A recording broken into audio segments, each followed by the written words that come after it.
Bueno, pues bienvenidos al cuarto episodio del Huevón Disciplinado. La verdad es que estoy muy contento por el invitado que tengo hoy, porque además de que la verdad personalmente lo quiero mucho, es un muy buen amigo, es un genio para mí. La verdad es que le he aprendido muchísimo y creo que hoy en este episodio también ustedes le van a aprender muchísimo. Él es David Martín, doctor en econometría, haciendo un doctorado en finanzas. Realmente es una persona que desde que yo le conozco, pues su vocación de vida es andar de empresa en empresa, implementando la metodología de OKRs, que luego yo ahí fungí como su pupilo, ¿no? Le aprendí mucho en esa parte. Y bueno, pues la verdad es que además de ser una persona muy inteligente, un gran profesional, es una gran persona. La verdad es que siempre, en mi experiencia, siempre entrega más de lo que esperas de él, y creo que eso, pues cuando una persona es así de entregada, pues habla muy bien de él. Entonces, pues, amigo, bienvenido al Huevón Disciplinado. Muchas gracias, Miguel. La verdad, me da un placer enorme porque pues casi me rememoro a aquellos tiempos en que nos conocíamos y traías este proyecto del podcast y tal ahí en mente y bueno, pues yo creo que este es uno de los elementos que ratifica pues el crecimiento, ¿no? de las personas, que es lo más difícil, conseguir que los proyectos que uno sueña salgan adelante, ¿no? Se hagan realidad, claro. Sí. Sí, fíjate que algo que quiero compartir con mucho orgullo y con mucho cariño para los que nos ven, es que hace tiempo hice un plan de vida, así como en un mapa mental, que por cierto lo hice ahí con Juan Carlos Abella, que lo conoces, y que le mando ahí un saludo. Pero en una aplicación que se llama Yoa, armé un mapa mental. Ajá. Que es mucho la metodología que él maneja, y armé un plan de vida y lo olvidé, la verdad, o sea, se me fue. Y apenas, pero a ver, hace una semana, revisando en mi computadora, vi que tenía el tema de inscribirme para la certificación de semiología, que hoy, 4 años después, ya estoy por terminarla en diciembre. Vi que tenía el abrir una empresa de consultoría. Vi que tenía el podcast y literal decía lanzar el podcast El Huevón Disciplinado. O sea que desde entonces había decidido el nombre. O sea, ya tenías la idea con el nombre y ya todo. Con el nombre y todo. Y lo había puesto hace 6 o 7 años, ¿no? Oye, ¿y sí, por qué El Huevón Disciplinado? Bueno, lo he contado en el primer capítulo, okay, en el segundo. Perdóname. No, pero a lo que voy es que te lo quiero también contar, y la gente se va a tener que echar la historia 7 veces. Digo, ojalá alguien vea todos los capítulos y se la eche cada vez, ¿no? Pero bueno, al igual que tú, que es algo que hemos platicado, tenemos una condición que es el hipotiroidismo. Sí. Entonces, no sé si es tu mismo caso, pero el mío es autoinmune, es Hashimoto. Sí, claro. Es exactamente lo mismo. Entonces, pues justo hubo una época de mi vida en la que yo intenté jugar fútbol pues profesional y me metí a las fuerzas básicas y que buscaba en un equipo y en otro. Incluso llegué a jugar, a hacer pruebas en el Vicenza en Italia y en... Eso nos cuenta. Sí, eso cuento. Eso me gusta contar. Entonces me fui un año a vivir a Pachuca y la verdad es que siempre los entrenamientos eran muy temprano y a mí me cuesta hasta la fecha mucho. Hace rato tuve partido de fútbol y llegué tarde porque me cuesta a veces, tengo días buenos, días malos y me cuesta mucho levantarme, ¿no? Entonces mi papá con la educación, pues ya sabes, de ese tiempo, obviamente no lo juzgo, era las condiciones, pero siempre me decía, es que pinche huevón, eres un huevón, no sé qué. Y yo de verdad, durante a lo mejor 10 años, todas las tardes regresaba aquí a la escuela a hacer el corte, pero fuera día festivo, fuera viernes, fuera sábado, yo todos los días venía aquí a hacer el corte de caja, hacer las cuentas, a cerrar los números, todo. Y yo siempre tengo la memoria de que muy baja energía, o sea, de verdad lo hacía de puro... No, pero era claramente un síntoma del síndrome de Hashimoto. Entonces, a lo mejor yo, no sé, recuerdo sentirme así de cansado a lo mejor desde los 12 o 13 y me lo diagnosticaron hasta los 24 o 26 años. Entonces, pues lo que yo quiero decir con el nombre del podcast es pues que aunque a veces no tengas energía, aunque a veces te dé hueva hacer las cosas, pues que con disciplina, digo, no estoy diciendo, ay, yo he logrado, ¿no? Pero bueno, me siento satisfecho con cómo estoy hoy y digo, bueno, pues con disciplina puedes, Amigo, eso lo puedo atestiguar, ¿no? Lo he vivido contigo en muchas vivencias y yo le incorporaría otro elemento, disciplina y tecnología, sí. ¿no? Lo combinas perfectamente, tus IOAs de mapas mentales, Sí. tu calendario, tu administración del tiempo. La verdad que a pocas personas he visto tan estructuradas Sí. y tan disciplinadas en ese sentido, la verdad. Bueno, la verdad es que lo hago lo mejor que puedo. No siempre lo logro. Hay veces que tú lo sabes, te hablo, oye, voy 10, 15 minutos atrasado. Y bueno, pero también creo que en estos últimos 2 años, y creo que tú has caído en lo mismo, nos hemos metido en en demasiadas cosas. Bueno, Sí. También como parte de la introducción de David es de Valladolid. De Valladolid, Sí, de no, España. no Morelia, Sí, no la de España. Sí, la de de España. de España. Entonces, como dicen allá, nos hemos metido en muchos jardines. Sí, ¿no? sí. Entonces, la verdad es que siento que me he metido en más, como dice la canción de My Way, ¿no? More than I could chew, ¿no? Más de lo que puedo masticar, ¿no? O sea, creo que, pero bueno, será algo que se vaya corrigiendo poco a poco. Creo que lo hemos hablado muchas veces, Mike. Es un tema que hay que ir pasando por esos ciclos, ¿no? Tú lo sabes, a mí me ha pasado, yo he incurrido en ese tema, pero también es cierto que cada vez creo que se va manejando mejor y yo creo que son etapas en el ciclo en el que pues empezaste a incursionar ya hace ¿cuánto ya? Pues 4 años. 4 años. De que me llamaste por primera vez para ir con los amigos de allá de Tlaxcala. Así es. ¿No? Así Del es. hospital. Y esa fue la primera vez que en conjunto hicimos un tema de hacer un protocolo familiar, que un poco lo hice basado en el que yo había generado con mi familia y me eché 2 libros muy buenos que por ahí, creo que, bueno, ahí tengo uno que es el de Empresas Familiares de Imanol Velasteguigoitia, que es del IPADE, creo. Y luego hay otro también muy bueno que ahora tiene como 2 o 3 autores, pero se llama El Protocolo Familiar en 9 sesiones. Ok.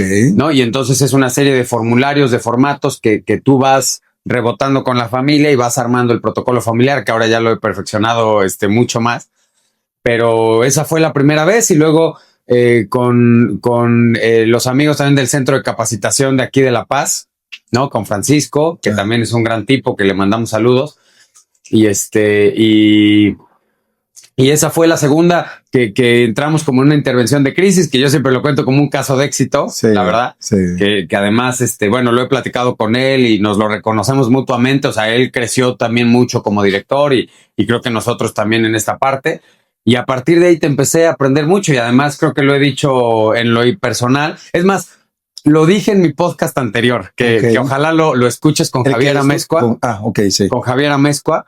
Y yo lo que le decía es que a veces te encuentras en la vida gente muy generosa como tú, y te puse de ejemplo, porque algo que a mí me ha marcado mucho para bien y que la verdad te lo tengo que reconocer y que lo he hecho fuera de cámaras también, pero que tú en este tema de la consultoría como que siempre me dijiste, a ver, de lo que se gane a mitades, ¿no? Y casi me pagabas por aprender, ¿no?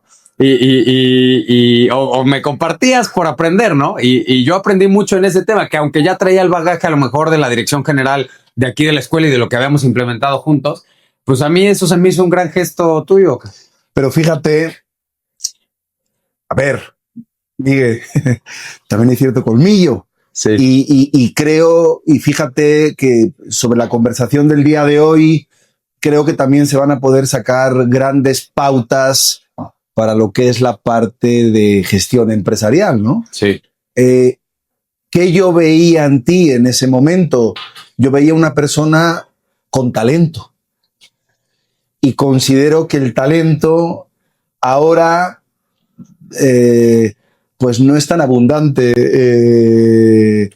como pensamos, ¿no? Y cuando hay talento y realmente quieres, pues de alguna forma vincular a ese talento con las actividades que tú tienes en tu empresa, en tus servicios profesionales o lo que sea, pues también hay que ir cuidando a ese talento.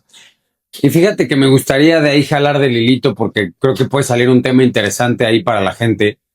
Creo que muchas personas hablan sobre la psicología del dinero, sobre la relación con el dinero, esta relación con la abundancia o de repente tratar de gestionar lo que tienes desde la escasez o si tienes poco pero lo gestionas desde la abundancia, cambia mucho el tema. Entonces, me gustaría ahí un poquito que nos platiques primero dónde naces, cómo fue tu infancia.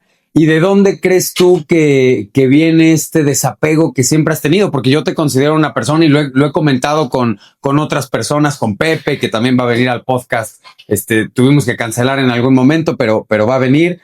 Y lo he platicado con 2 o 3 personas y a mí me pareces un tipo que en ese sentido eres desapegado, generoso. Y a mí creo que me parece que es algo muy rescatable y que contrastándolo con mi historia de vida personal, mi relación con el dinero hoy por hoy ya es mucho mejor, pero sí de repente hubo un momento en que yo lo sufría mucho, ¿no?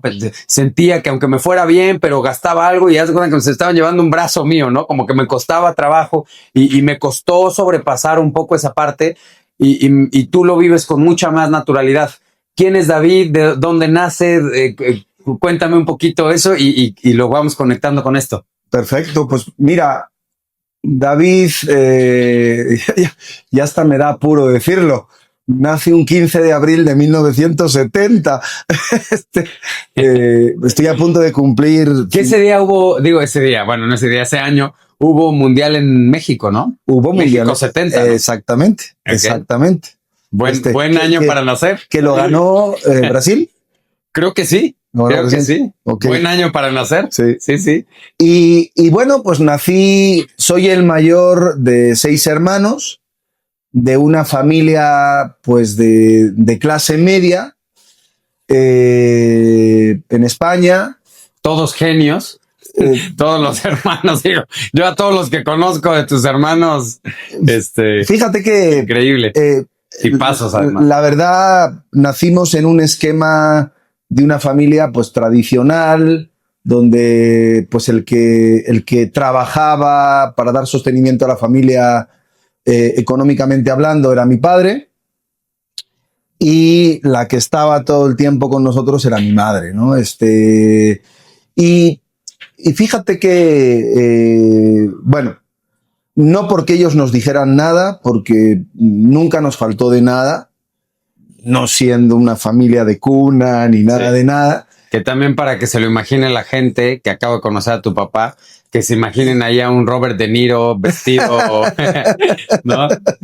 Bueno, mi padre siempre estuvo vinculado al tema textil, pero en un contexto muy diferente a lo que tradicionalmente consideramos, ¿no? Era moda prêt-à-porter, o sea, la moda de los desfiles de París, de Milán, que yo siempre lo digo porque, bueno, de chiquitos, sobre todo mi hermano Pablo, que es el segundo, y yo, que era el mayor, viajábamos de vez en cuando con él. Sin embargo, a pesar de que modelos impresionantes y todo lo que tú quieras, para mí era un mundo un poquito muy artificial. O sea, no era un mundo en el que yo sintiera que me sentía cómodo, que encajara, ¿no? Pero bueno, valoraba mucho y nunca es que mis padres nos pusieran ninguna limitación de nada.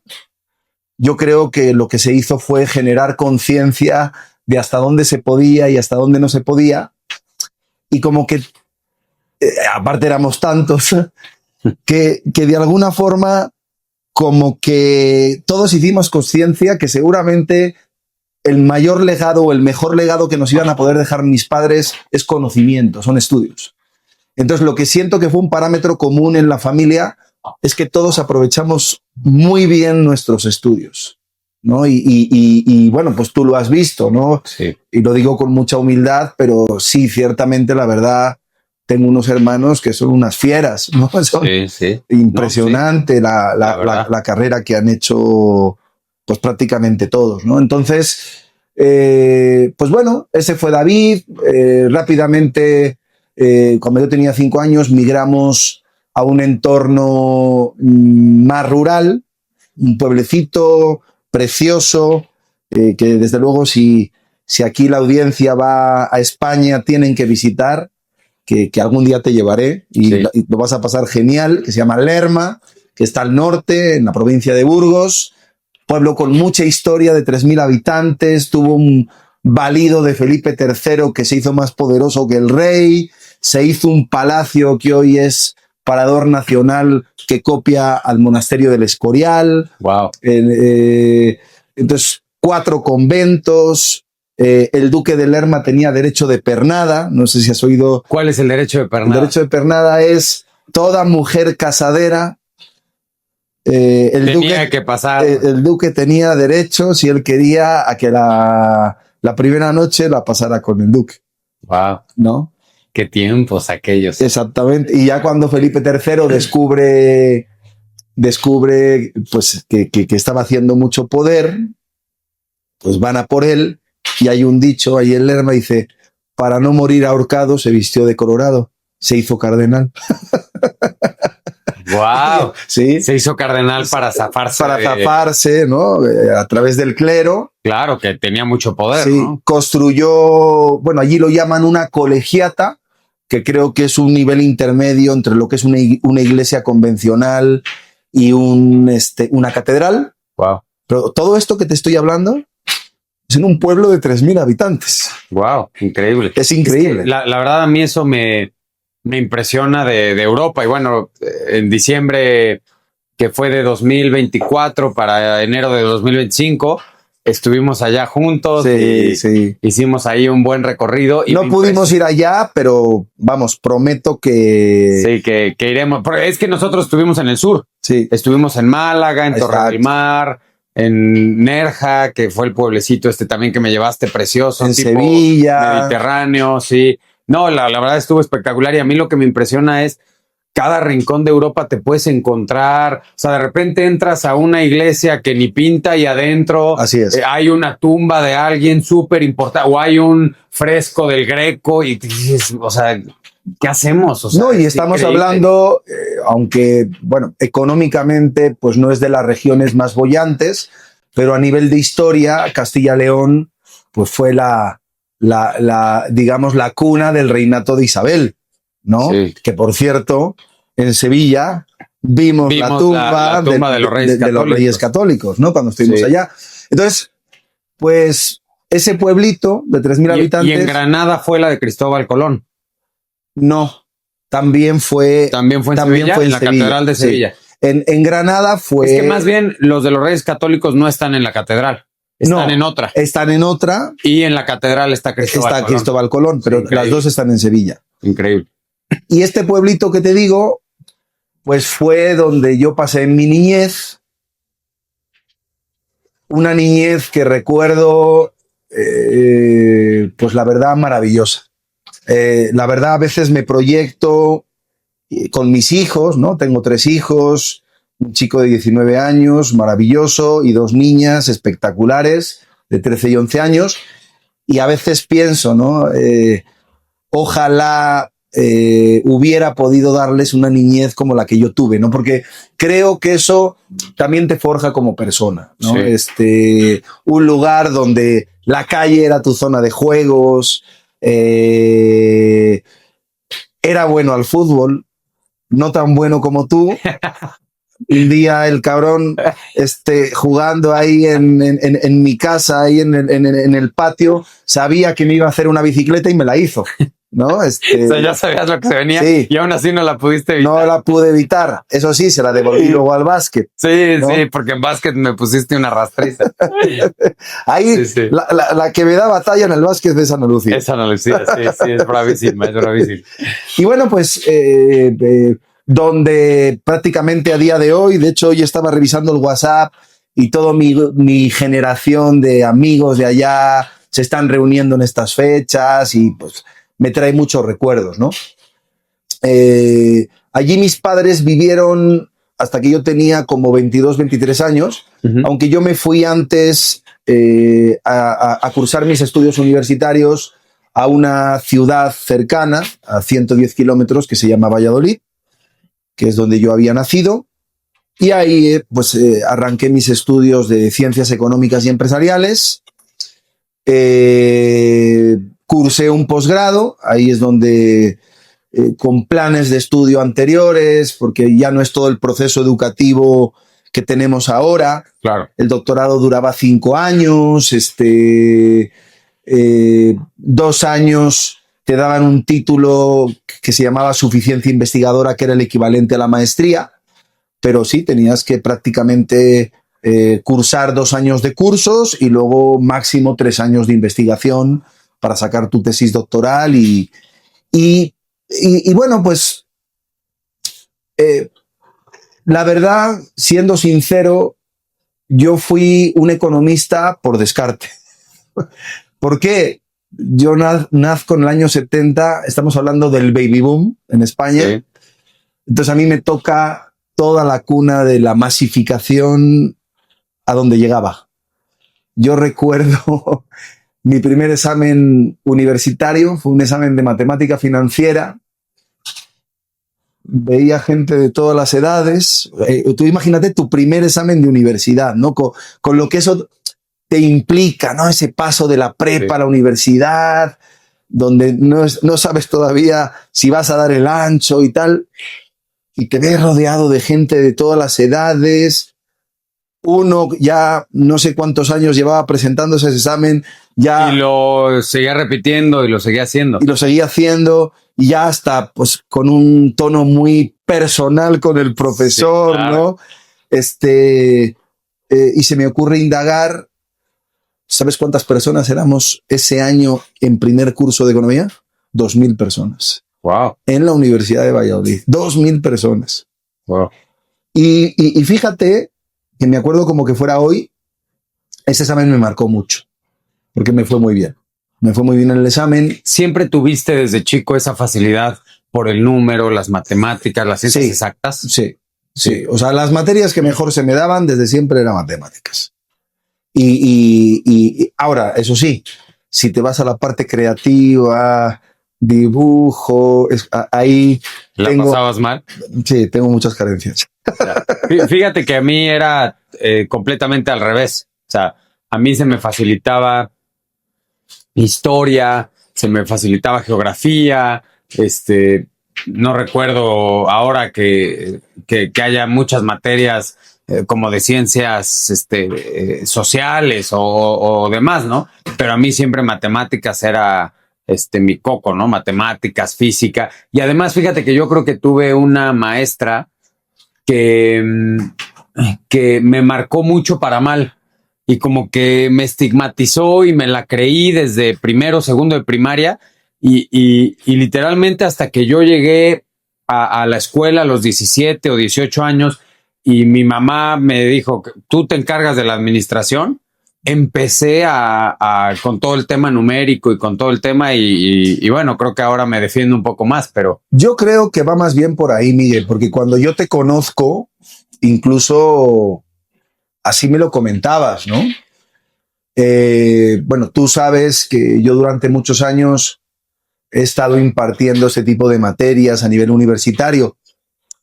Y fíjate que efectivamente yo creo que era un estigma que ahí tenías. Sí. Y prueba de ello, de que no es real, es como yo te veo ahora, cómo te desenvuelves en el ámbito numérico.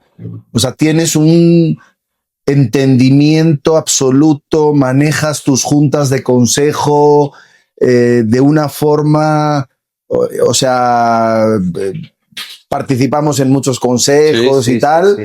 No veo muchos la misma fluidez que tú tienes en el manejo financiero del número en muchos directores generales, ¿no? Probablemente, o sea, yo no sé si ya lo desarrollé por necesidad o porque a lo mejor sí tenía esa facilidad, pero me estigmaticé desde chiquitito, porque esta maestra creo que me ha de haber tocado en primero o segundo de primaria. Y a partir de ahí me la compré y así fue hasta que llegué acá, ¿no? Claro. A la universidad prácticamente, porque yo prácticamente entré al primer semestre de carrera, que además había escogido Derecho, no sé si esto te lo he contado. Sí, me habías contado que había escogido derecho. Sí. Y mi argumento principal es que no llevaba matemáticas. Te lo juro, ese fue mi razonamiento en ese momento. Y estudié 2 semestres. La verdad es que no me gustó, o sea, no me sentí ni identificado ni con el ambiente, ni con las formas de hablar así tan rimbombantes, ni nada, que obviamente mi familia está llena de abogados, tanto por parte de mi mamá como por parte de mi papá, y es una profesión que respeto mucho y todo, pero no me sentí identificado. Y me cambié a administración pública, y a partir de ahí, bueno, ya empecé un poco, y que fíjate que mucho de la metodología de cómo me enseñaron a hacer, pues por ejemplo, el presupuesto a partir del plan de desarrollo de un país o de un estado, etcétera. Claro. Luego ese fue el modelo que usé para el primer presupuesto anual de aquí de la empresa, que lo he de haber hecho a lo mejor a los 19 o 20 años. Fíjate. Y es el mismo modelo de presupuesto que seguimos usando hasta ahora, del que se saca el reporte del consejo y todo. O sea, que es como la sábana toda esta completa, que trae las casillas hiladas con el número de alumnos por grupo, o sea, como que todo ese tema. Y desde aquel momento Ahora entiendo, amigos y amigas, ahora entiendo el por qué, el dominio que traes ahora de esa parte, pero sobre todo el escaso gap y la escasa desviación que traes entre los diferentes conceptos. De ahí lo saqué, y creo que no creas que fueron demasiadas clases, creo que fue solo una materia donde vimos el Plan Nacional de Desarrollo, cómo se armaba y cómo de ahí salían las partidas presupuestales, los porcentajes que se asignaban a educación, a salud, etcétera. Claro. Y un poco lo saqué de ahí, o sea, lo tropicalicé, pues, ¿no? Claro. Oye, y tú crees, o sea, ahora que conoces como las dos realidades, pues como dices, de tus hijos que crecieron en México, etcétera, y que tú que creciste en España, etcétera, en un país de primer mundo, con acceso a educación, la Universidad de Valladolid, acceso a salud. ¿Tú crees que ese tema de lo que hablábamos al principio, ¿no? De la psicología del dinero, etcétera, esa como seguridad se dio a partir de lo que me cuentas de tu infancia? O sea, que esa seguridad que de hecho, bueno, en semiología le llaman confianza ontológica, ¿no? Que es esa confianza que viene como de dentro y que de alguna manera hace que tengas esa de, a ver, o sea, puedo manejar de esta manera mis finanzas, o puedo comprarme tal cosa, o puedo hacer el otro, que sé que voy a tener o sea, que tengo la confianza de que va a venir más. Pues mira, yo creo que se empieza a forjar sobre todo porque fuimos una familia, ¿cómo te diría? Que cambiamos muchas veces de lugar de residencia. Mi madre, que realmente, como decía antes, mi papá fue el proveedor, mi madre de alguna forma fue la educadora, la que estaba con nosotros. Yo creo que uno de los valores más importantes que nos inculcó, o así yo al menos lo canalicé y lo racionalicé, es que el mayor valor para una persona es la independencia. Ojo, eso no es libertinaje. Claro. ¿No? Es decir, el ser capaz de autosostenerte, el que si estás con alguien es porque quieres estar, no porque necesitas estar con esa persona, porque te tiene que cubrir Increíble. Ciertas cosas, ¿no? Sí, ciertas carencias. Exactamente. Entonces, como que eso empezó a forjar esta parte que tú dices por el desapego hacia lo material. Y por el elemento de decir, a ver, por supuesto que hay que ser previsor, por supuesto que a veces uno... Claro, tú eres un tipo que ahorra y que eres ordenado con tus finanzas. Claro, ¿no? Pero también es cierto que invierte últimamente también. Que invierte últimamente, ahora con el curso de doctorado, que es apasionante. Ahorita me encantaría que le entremos ahorita a ese tema, pero sí, terminamos los mercados parte. Financieros, Sí. ¿sabes? Es un mundo brutal también. Hay que tener cuidado con él. La verdad que es muy técnico y hay que profundizar todavía más, o tengo que profundizar todavía más. Pero bueno, estoy haciendo mis pininos. Yo creo que fue esa parte lo que empezó a forjar un poco eso, ¿no? El darte cuenta que lo material, pues de alguna forma, o sea, yo cuando me vengo a México, Miguel, en términos materiales, todo mi pasado quedó allá.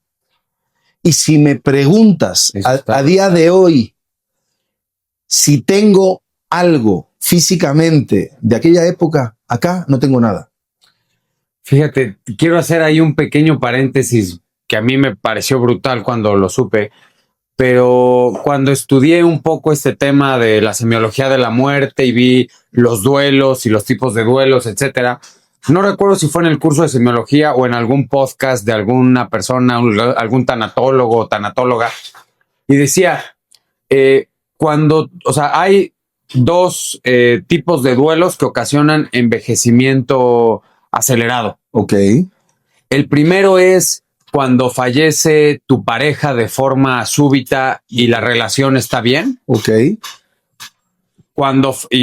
Digamos al mismo nivel, cuando fallece un hijo. Sí.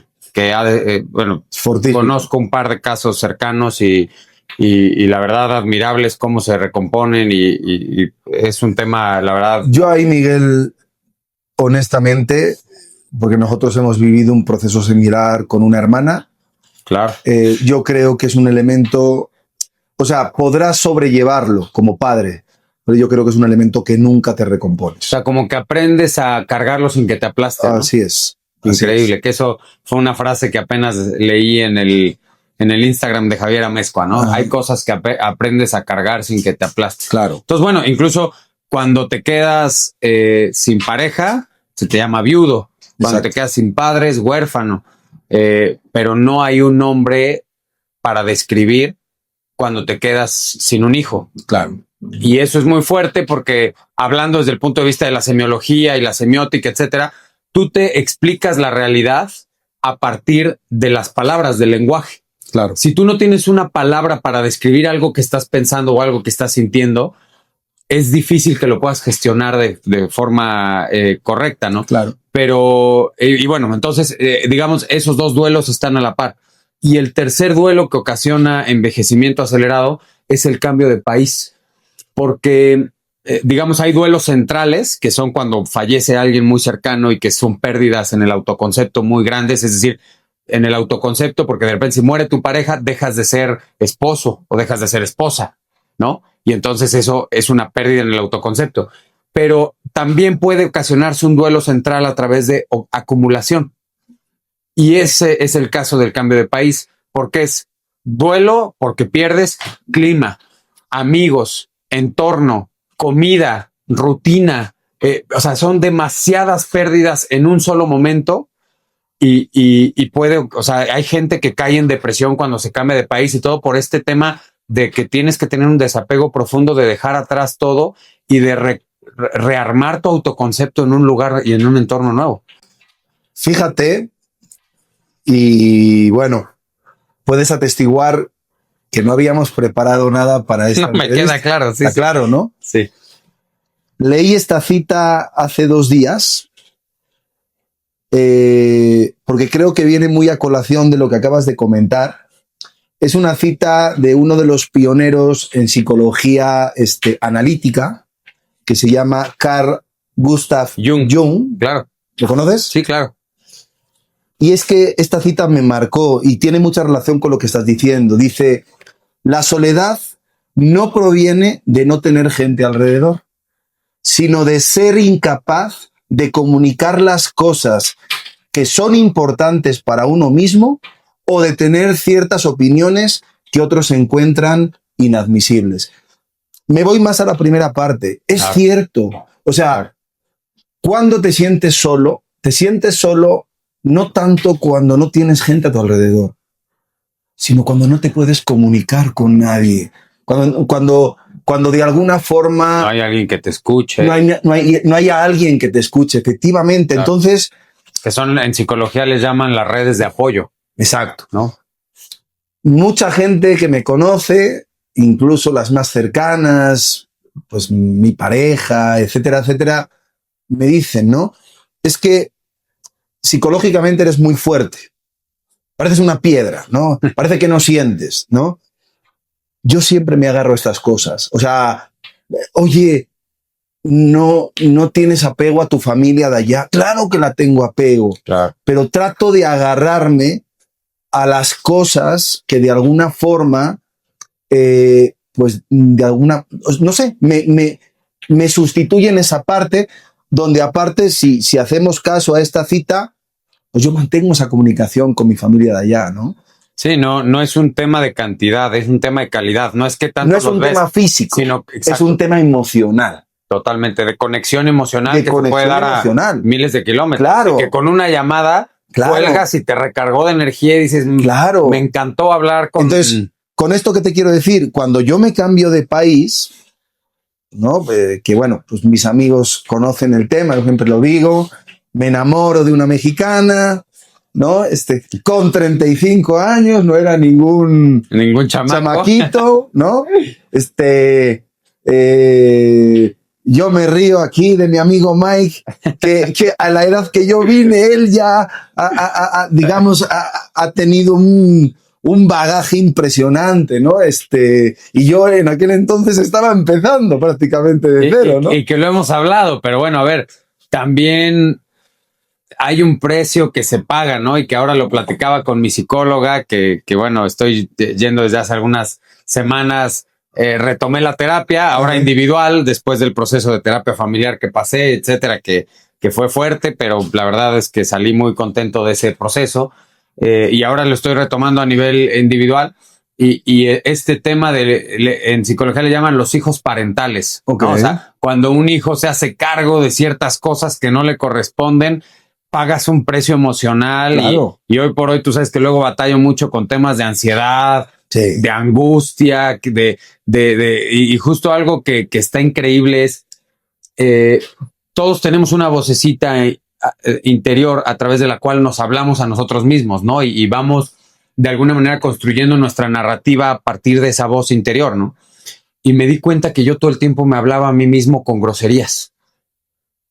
O sea, como que tanta pinche... O sea, eras duro con disciplina, rigidez, mismo. Dureza conmigo mismo. Y es algo que estoy trabajando de 2 o 3 semanas para acá, ¿no? Claro. Incluso hoy en la mañana, te digo, llegué tarde al fútbol porque ayer como que tuve una cena, entonces me dormí tarde y no pude llegar temprano. Y entonces como que no pude desayunar a mi hora, que estoy llevando ahorita como que cierta alimentación con mi esposa, que más o menos la estoy acompañando con la dieta que ella está tomando, etcétera. Y ya no pude como que hacer mis ejercicios de fuerza en el gimnasio, sino que llegué directo a bañarme y llegué 10 minutos tarde o 15 tarde aquí. Que bueno, de todos modos, Juanito aquí estaba armando y tú me habías dicho también que venías un poco atrasado. Entonces, bueno, eso ya más o menos pero todo el camino vengo hablándome a mí mismo y la verdad es que es un tema que estoy trabajando y le estoy bajando 3 rayitas y al final de cuentas, esa vocecita, pues es la que de alguna manera te va dando como ciertos mandatos de comportamiento, ¿no? Pero fíjate, en el tono de lo que ibas, ¿no? El cambio de país. Sí. O sea, respondiendo un poco a la pregunta que me hacías, yo, ¿qué pensaba? Cuando llego acá, sustituyo esa añoranza por lo de allá, la familia, los amigos, por el nuevo reto que se me abría. Claro, por supuesto. La relación que iba a iniciar, que pues igual era una prueba de vida, claro. Constituir tu familia acá, el reto que implicaba volver a empezar de cero, que me motivaba enormemente. O sea, mi mente iba a 1000 por hora. Yo veía cosas y en todo veía negocio. ¿Y qué viste en México que te llamó la atención y que te hizo quedarte? Porque en un momento, me has contado, tú venías por unos meses. Yo venía por unos meses, yo venía por 2 meses. A ver qué onda. A ver qué, si realmente la relación que había iniciado allá en España, pues realmente tenía futuro y demás. ¿Qué sentí nada más llegar? Lo primero que sentí, y creo que lo hemos hablado alguna vez, es que este es un país de oportunidad. O sea, yo realmente en España ya estaba en un punto de vida que me consideraba estancado. O sea, después de haber estudiado... Después de haber estudiado, yo inicio una carrera docente. Yo me dedico al mundo de la docencia en el ámbito de... Que lo acabas de dejar hace poco, o sea, hasta la fecha... Sí, pero tuve un impasse. O sea, si algo tenía claro es que yo aquí en México no me iba a vincular al elemento de la... O sea, había algo en mí que me decía, tienes que poner en práctica todo lo que te has formado. O sea, como que había un cuestionamiento. ¿De qué me sirve este conocimiento? ¿De qué me sirve este conocimiento? A ver, te soy muy sincero, lo he hablado mucho contigo. Sí. Eres casi mi psicólogo de cabecera. Si te soy honesto, si hago balance de ese momento, yo realmente todavía no había descubierto mi verdadera vocación. Esa es la realidad. Y había algo en mi fuero interno que me lo decía. Y ese algo me decía, tienes que correr riesgos, pero tienes que salirte del contexto en el que estás ahora. O sea, es muy cómodo, buenos amigos, una familia maravillosa, pero no va a ser suficiente. ¿Y crees que hoy los jóvenes o la sociedad tienen ese orden volteado? O sea, ¿quieren primero la productividad económica antes de haber encontrado la vocación? Bueno, es que si yo soy sincero, o sea, mi situación económica tampoco es que fuera boyante, era normal. Pues no, pero me refiero, o sea, a partir de que encontraste tu vocación, también tu productividad económica escaló. Sí. Escaló mucho, ¿no? Exacto. ¿Y crees que ahora los jóvenes lo quieren al revés? O sea, quieren primero, o sea, como que antes tener el tema económico antes del tema vocacional, o tú que has convivido con muchos jóvenes dando clases, etcétera, ¿qué has visto de esta? Yo creo que cada persona tenemos que vivir nuestras etapas de vida, ¿no? Si me permites ventanearlo, sí, claro. Yo siempre te he dicho que tú eres un joven viejo. Sí. Es uno de los tópicos que tengo contigo, ¿no? Sí. Y sabes que no solamente lo digo yo. Y el fresa con barrio. Y el fresa con barrio. Sí. ¿No? Ese lo explicamos después. Pero a ver, ¿por qué? ¿Por qué te veo así? Porque tú has vivido mucho de joven. Sí. O sea, yo creo que todas las personas tenemos nuestras etapas de acumular esas vivencias. Sí. Y te vas forjando. Como tú las aceleraste, o sea, tú en esa parte has sido muy precoz, sí, es la realidad. Sí, sí. Por eso has llegado a este punto de vida donde todavía muchos casi estamos en adolescencia con 30 y tantos años, ¿no? Y tú ya tienes ese nivel de madurez. Mi madre tenía un dicho, ¿no? Quien no te la juega de soltero, te la juega de casado. O sea, sí. Si no vives antes las cosas, sí. Las quieres vivir a lo mejor en una etapa que por edad ya está un poco fuera de lugar, ¿no? Sí, totalmente. Entonces, totalmente. Yo creo que todo depende de cómo cada persona cómo va agotando esas etapas de vida. Y hay otra cosa. Yo te soy sincero y también lo he hablado mucho contigo. Me he dedicado mucho a la docencia. Poco a poco lo voy dejando. Uno de los elementos es que me costaba racionalizar pues a las nuevas generaciones y entenderlas. Sí, ese choque generacional. Ese choque generacional. Y que además, o sea, yo y sobre todo tú y yo que estamos en empresas familiares, prácticamente todo el tiempo de nuestro día, ¿no? Y que vemos todas estas dinámicas. ¿Cuál crees que sean los principales 2 o 3 factores que generan este choque generacional? O sea, y sobre todo muchas veces lo hablamos en términos de la sucesión del director general o del fundador que de pronto tiene que ir relegando ya ciertas actividades en los hijos y de repente hay este choque, ¿no? De decir, y sobre todo ahora que la frase está muy de moda, ¿no? La generación de cristal, etcétera. ¿Cuál crees que tú que son los 2 o 3 puntos donde más hay divergencia? Para mí hay uno que es fundamental. A ver si lo consigo explicar. Desde luego, la tecnología y la información. Yo creo que mucho está condicionado por un término que utilizamos, ¿no? En estas nuevas generaciones, el cortoplacismo.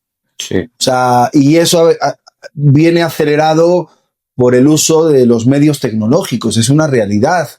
Entonces, pues obviamente parece, y tú lo sabes muy bien porque dominas a la perfección ese campo, ¿no? Del protocolo familiar, de la sucesión generacional en las empresas y demás. De entrada, parece que las nuevas generaciones tienen que superar a los padres, ¿no? De entrada, lo tienen que hacer en un corto espacio de tiempo, porque ahora todo va a velocidad supersónica, sí, y no te puedes dejar ganar el mandado por absolutamente nada.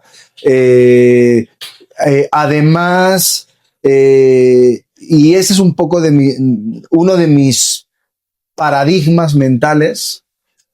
Yo creo que vivimos un momento que también viene condicionado por este tema tecnológico, que ya estamos perdiendo realidad de las cosas. Estamos en un punto que ya no sabemos qué es verdad y qué no es verdad. Sí, de hecho, no sé exactamente si se refiere a eso, pero escuchaba el otro día un podcast de esta nueva rama filosófica, o no sé cómo llamarla, que le llaman la posverdad, ¿no? Claro. Y que entonces es, digamos, hay que estar discerniendo, discriminando entre qué video o qué noticia es real, claro, cuál está apegada a la realidad pero está sesgada, claro, cuál está hecha de forma objetiva, ¿no? Y entonces justo lo hablábamos unos segunditos antes de iniciar el podcast, ¿no? Hay un libro muy bueno de Roland Barthes que se llama Mitologías, ¿no? Y que habla de estas narrativas que están entre los hechos, los mitos, las leyendas, y que vamos distorsionando las narrativas, y que hoy con la inteligencia artificial puedes crear el contenido que tú... Claro, y hacerlo creíble y digamos, extenderlo, escalarlo, sí, ¿no? Y no todas las personas tienen la misma capacidad de discriminar, no todas las personas tienen la misma tolerancia a las cosas, ¿no? Falta mucho pensamiento crítico. Exactamente, ¿no? Falta mucho, sí, pensamiento crítico. Y fíjate que, o sea, hay una frase que a mí me gusta mucho, que la hemos dicho, que es: la inteligencia está en los matices. Exactamente. Y creo que a la gente le cuesta a veces, a ciertas personas, encontrar esos matices. O sea, como el algoritmo de las redes sociales te va polarizando porque te va mostrando más del contenido que tú consumes. Entonces, si tú eres fan de Messi, te va a mostrar que Messi es el máximo y los goles y sus mejores jugadores. Pero si a ti te encanta Cristiano Ronaldo, te va a enseñar que es el mejor. Exacto. Y si te vas a un tema a lo mejor sensible político, si tú eres pro 4T, claro, puta, te va a salir que López Obrador, que exacto, es lo máximo, que claro. Y si es en contra de la 4T, que siempre me da mucha risa porque hay un concepto en redes que es: todos tenemos la tía católica panista, ¿no? Y entonces, si eres tía católica panista, te va a salir que no, que AMLO, que tal, y todas las peores noticias, ¿no? Y regularmente siempre la verdad está en el medio de esas dos versiones, ¿no? Lo que pasa es que hoy la sociedad es súper polarizada. Claro. Porque las redes sociales tenemos psicológicamente un sesgo cognitivo que se llama sesgo cognitivo de confirmación. Ajá. Es decir, como tu cerebro está buscando ahorrar energía porque te tiene que mantener con vida, claro, lo que menos se va a poner a hacer es confrontarte, a menos que tú lo provoques. O sea, claro, que tú mismo te cuestiones, te autoobserves, etcétera, ¿no? Pero si no, lo que va a hacer es, si yo ya, imagínate que estamos en una cena y yo vi que a lo mejor te paraste a servirte una cuba y no me serviste a mí. Y yo digo, ay, es que David es un egoísta. Claro. Imagínate. Y de repente, no sé, haces algún otro comentario o estás con tu pareja y algo, no le pasaste ya ves cómo es. Y todo ya va a pasar, cualquier cosa que tú hagas va a pasar por el filtro de la creencia que yo tengo sobre ti. Claro. Que en este ejemplo sería, David es un egoísta, ¿no? Por inventar. Pero entonces la gente lo que hace es, se compra ya una creencia sobre un partido político, sobre una postura de lo que sea. Así es. Y todo va encaminado. Toda su verdad pasa por ese filtro. Exactamente. Y entonces esa falta de pensamiento crítico es brutal, ¿no? Totalmente, totalmente. Entonces, yo creo que eso... Y luego aparte, bueno, obviamente pues traemos una diferencia de edad de prácticamente 20 años, ¿no? Sí. Que bueno, más allá de que hable de un joven viejo, pero bueno, siempre va a estar esa diferencia. Al final, yo vengo de unas generaciones, bueno, quizá más que yo, mis padres, donde pues obviamente ellos aspiraban a que sus hijos tuvieran lo que ellos no habían tenido. Claro. ¿No? Llegamos la siguiente generación y pues ya de alguna forma esas carencias nosotros ya las habíamos subsanado. Sí. Con lo cual nuestros hijos ya las tienen per se y obviamente no tienen ese sentido de necesidad. No sé si me explico. Sí, sí, sí. Y eso también condiciona mucho esta parte. Y lo vemos en muchas empresas, en este salto generacional, ¿no? O sea, lo que ha implicado que el papá pues instaure esa empresa, la haga crecer, ¿no?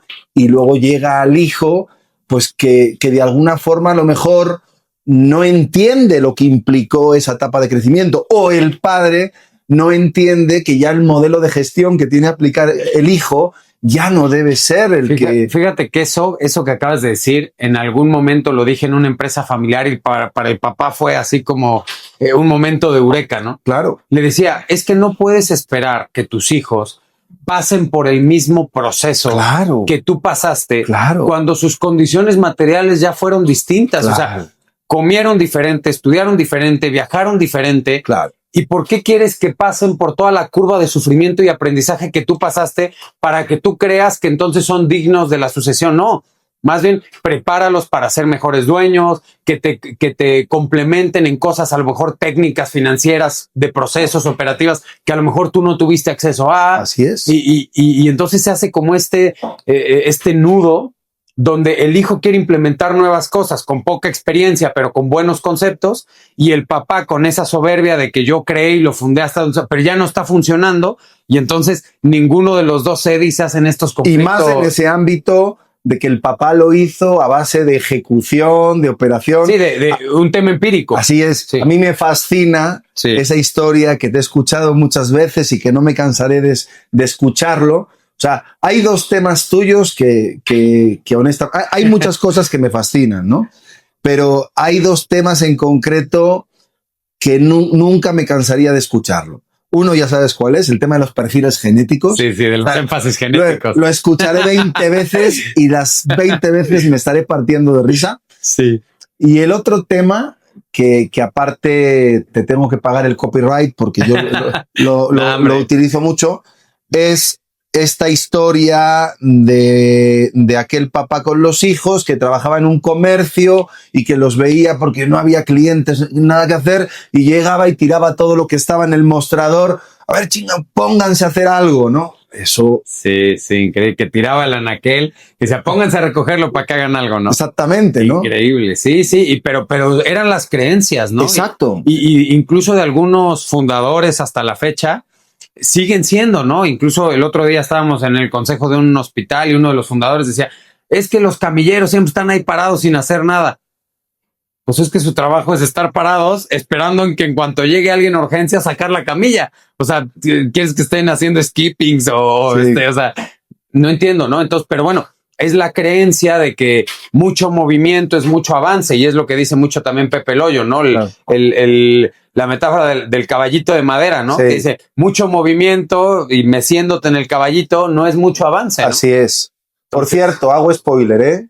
Si hay alguno de nuestros amigos que nos escuchan que no ha visto las parodias de los perfiles genéticos de Miguel, exíjanlo verlo. Sí, bueno, platico un poco en el curso 1 de Semiología de la Vida Cotidiana, hablan de los énfasis genéticos, que está basado en el tema de la psicoendocrinología. Y entonces pues habla de que hay tres énfasis, ¿no? Los motrices, los racionales y los emocionales. Cada uno tienen cierta propensión a ciertos comportamientos por cómo segregan ciertas hormonas a partir de las glándulas, ¿no? Claro. Entonces, bueno, hay gente que es más motriz, que eso los hace más irritables, más hacedores, atropellan un poquito a la gente, pero son muy paternalistas, etcétera. Luego están los racionales, que es gente muy estructurada, de pensamiento abstracto, de pensamiento analítico, que hasta incluso caminan con las manitas atrás, la joroba, porque es gente que tiene mucho sentido de responsabilidad, y entonces se echan responsabilidades que no son suyas y eso físicamente se nota, es increíble. Claro. Y luego están los emocionales, ¿no? Que le sudan las manitas, caritas redondas, llegan y dicen, ay, David, ¿cómo estás? Y te abrazan y son friolentos. Y el cafetito sí, y la rosquillita. Sí, todo en diminutivo. Sí. Regularmente se hacen la víctima y pobrecito de mí, son muy románticos o muy románticas, les encanta la naturaleza, adoptan a 5, 6, 7 perritos en su casa. Entonces, hago una historia ahí en las capacitaciones que se vuelve te muy... partes de risa. Sí. La palabra es te le partes meto de humor, risa. porque además tú sabes, de repente en las empresas te topas con todo tipo Así es. de perfiles. Así es. Entonces yo hay veces que la verdad digo groserías, me echo albures, para de repente captar la atención. O sea, es intencional el tema, ¿no? Que además un poco soy así, ¿no? Pero me funciona. Y hay otra actividad buenísima que la hemos corrido juntos un montón de veces, la del puente. La del puente, La del puente que escenificamos, pero ahí no hagas spoiler. Ahí no haremos spoiler. Tienen que verlo, contraten la capacitación. ¿No? Oye, hermano, y a ver, llegas a Puebla, sí. Venías por 2 meses, sí. Te enamoras, me enamoro, te quedas. Bueno, venía enamorado. Bueno, sí, ya venías enamorado. Te quedas y ¿qué pasa después? O sea, lo quiero conectar un poco. ¿En qué momento? Bueno, primero obviamente que cuentes un poco la historia, pues de tus hijos, te casas, etcétera, y luego en qué momento empiezas a dar clases y luego hilarlo con lo que haces hoy. Claro. Que quisiera entrarle un poco al tema. Mis primeros años, desde luego, no quería oír hablar de docencia. Sí, venías huyendo de eso. Venía huyendo de eso. Quería, pues como te digo, pues verificar conmigo mismo que toda esa formación realmente servía, ¿no? Servía para algo. Entonces, pues prácticamente cuando llevaba acá aproximadamente 10 meses, hay un elemento que creo que también es un poco cultural, y lo digo de verdad con mucho respeto, pero para que vean un poquito el desapego, ¿no? A esas cosas. Cuando yo llego, pues llego en calidad de turista. Y realmente, claro, no trabajaba. Yo no llegué como otros españoles que conocemos, que ya llegan contratados desde allá o desde Europa, ¿no? Sí, claro. Y que ya pues tienen todos los trámites resueltos. Migratorios y demás, ¿no? Todo eso, sí, yo llego como turista, sí, ¿no? Me caso un 8 de abril de 2006 y digo, o sea, ya estoy acá, o sea, ya he hecho mi apuesta de vida, no puedo estar saliendo y entrando cada 3 meses, ¿no? Claro. Con mi calidad de turista. Entonces un día... Pero ya con el acta de matrimonio... Ya tenía sí, ya puedes. El acta de matrimonio. Entonces un día me voy a migración, que estaba, en aquel entonces estaba por ahí por finanzas. Claro, sí. Ahí estaba. Y pues llego allá y me pongo a echar un vistazo pues a la documentación que hay por ahí. Y lo primero, o sea, se me enciende aquí, se me ponen las orejas puntiagudas, veo una condición migratoria para ya permanecer, puede ser dependiente económico de tu cónyuge. O sea, mi primer permiso migratorio, señores, me declaré mantenido legalmente mantenido de mi esposa. Claro. O sea, quiero decir, para mí esos elementos culturales no eran... Cuando aquí con todo el tema que traemos del machismo, todo eso hubiera sido para alguien con un ego así, no, ¿cómo? Pero claro, pues es lo más práctico, ¿no? O sea, claro, o sea, yo lo que buscaba era practicidad, yo lo que buscaba era, o sea, para mí podía más que esos apegos que comentábamos antes, el hecho del reto que implicaba toda esta aventura. Claro. Y a ver, Miguel, no te lo niego, no tenía ni puñetera idea de a dónde iba a llegar, lo que fuera a alcanzar. O sea, por eso te digo, quizá esos son los elementos que me fueron desapegando del dinero, de las cosas, ¿no? Supuesto. O sea, para mí esa adrenalina, a ver, muéstrame hasta dónde eres capaz. Claro. Partiendo de cero, con 35 años. O sea, yo a veces veía veía las caras de la gente, ¿no? O sea, ya no eres un chamaco o tal. Sí te digo, a lo mejor en el caso de las mujeres, ¡ay, qué lindo! Se enamora, se viene enamorado, ¿no? En el caso de los hombres, qué pendejo, ¿no? Sí, 35 años. ¿Qué hace la aventura? No son fechas ya de aventura, con una mano delante y otra detrás, tal, ¿no? Sí, sí. Pero para mí podía más lo otro. Para mí podía más lo otro. Y bueno, llego a encontrar trabajo y la verdad muy agradecido porque tengo la oportunidad a una persona que ya no está con nosotros, Silvia, que cree en mí, en esa tesitura que les comentaba, cuando no era nada, ni nadie me conocía, y me presenta a los dueños de Bicola, la familia Añaños, Sonia, la mujer de uno de los dueños, que me acuerdo inclusive antes de empezar a trabajar con ellos, el día que nace mi primer hijo, llega con su chofer con una columna de pañales que yo jamás había visto, una torre tan grande de pañales, que luego se la consumió en chinga, pero bueno. Sí. Que no duró ni madres. No duró ni madres, pero era un chingo de pañales. Y empiezo a trabajar con los Añaños en Bicola. Pues un comprador de servicios. Sí, en el área de compras. El último mono en el área de compras. Pero Miguel, fue lo mejor que me pudo pasar. La verdad, con toda la humildad lo digo, a lo mejor de todo el grupo empresarial, al menos aquí en México, y no sé si en el extranjero, era a lo mejor el elemento con mayor formación. Sí, claro, sí, por supuesto. Pero sí, eso... traías tú un doctorado de España. Doctorado y tal. Claro. Pero, o sea, por eso te hace poner los pies en el suelo, porque te das cuenta que no tienes ni puñetera idea de lo que es gestionar una empresa.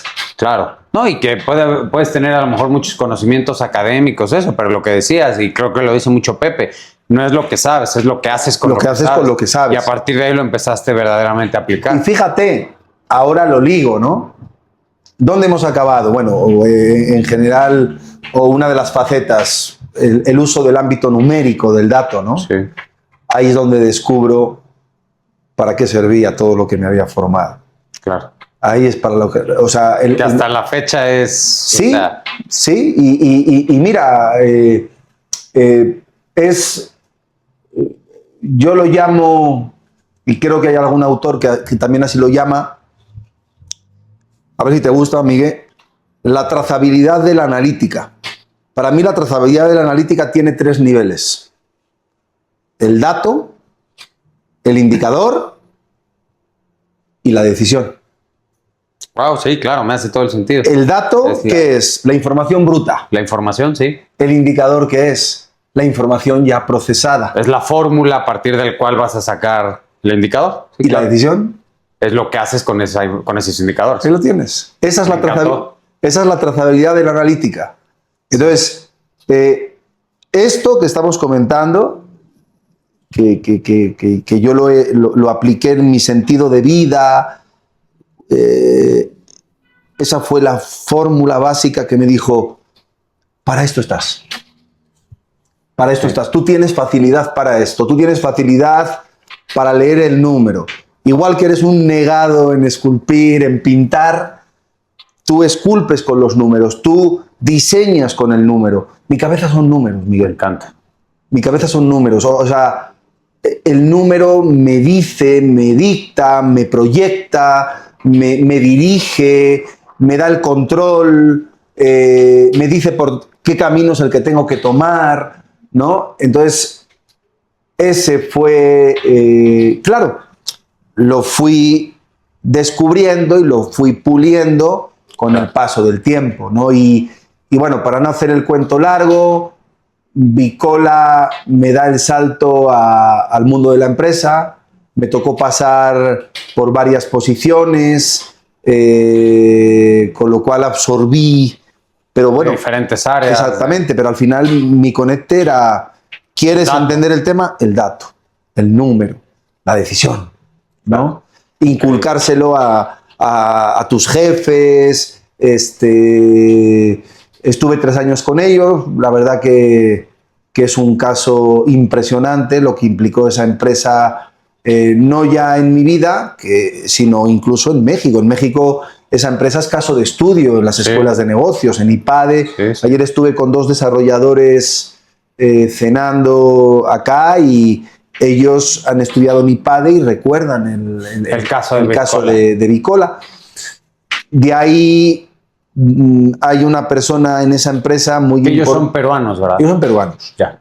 Ellos vienen de Ayacucho, que era la cuna de Sendero Luminoso en Perú. Uh-huh. En esa empresa hay una persona que trabajaba en el ámbito de la calidad, con la que yo me sentía muy identificada, y también un amigo que a día de hoy es uno de los directores de AT&T en México, Miguel Casas. Yo tenía, aunque trabajaba en un área diferente, yo tenía mucha conexión con ellos, viajaba mucho con ellos. Como era de los pocos que tenía esa capacidad numérica y analítica, y ellos eran de calidad, pues sentí mucha sintonía, ellos también mucha cercanía, y me llevaban a muchos viajes, ¿no? Esta persona acaba saliendo y me dice, oye, quiero que te vengas conmigo. Entonces, pues valorando, porque esa también es una faceta que considero que es muy importante. Y aquí tengo un tópico que me dijo una vez, al poco de llegar acá, un empresario muy conocido de acá y que siempre también constituye uno de mis puntos referenciales, ¿no? Hay que saber salirse en el momento adecuado de las cosas, ¿no? Y incluso tú y yo en el ámbito de la consultoría lo decimos mucho con los clientes, claro, ¿no? O sea, claro. Ni queremos ser eternos, claro, ni queremos estar ahí demasiado tiempo, porque va a llegar un punto en que ya no voy a tener nada más que agregarte. O sea, ya todo lo que yo sabía ya te lo enseñé, ya te ayudé a implementarlo, ya, o sea, ya lo tropicalizaste. Pero si lo piensas, aplica en todos los sentidos de vida. Por ejemplo, un emprendedor, ¿no? Este empresario me decía, emprendedor o teniendo una empresa ya de experiencia y de años, ¿no? O sea, una de las cuestiones más complicadas para un empresario es darte cuenta que tu empresa ya no. Ha de ser durísimo, porque además, o sea, lo ligamos con lo que comentábamos hace rato de pues, que tu autoconcepto, y si está ligado a ciertas carencias emocionales, pues sucede el apego. Exacto. Y muchas veces te terminas apegando a tu empresa porque tu identidad es soy el director general o el dueño de o el fundador de tal empresa, ¿no? Claro. Y si pierdes esa empresa, tu autoconcepto, tu identidad tambalea. Claro. Y eso es muy, muy confrontativo. Te lo he escuchado muchas veces, que se lo dices a los empresarios, por ejemplo, oye, tu hijo, pues hay muchas formas de ser dueño. No tiene por qué ser obligatoriamente el director general. Tiene por qué ser obligatoriamente socio de la empresa. O sea, hay muchas formas. O sea, lo que hay que ver es dónde cada uno aportamos más valor y en qué momento, ¿no? Lo estamos haciendo. Entonces, pues consideré que mi etapa de vida en Bicola, que la estaré eternamente agradecido, porque además los dueños son excelentísimas personas. Son personas buenas, pues me fui a otra empresa. Esa empresa, o sea, en Bicola me inicié. Uh-huh. A la siguiente empresa en la que me fui, con Rafael González Acosta, comercializadora Gonac, esa fue mi máster.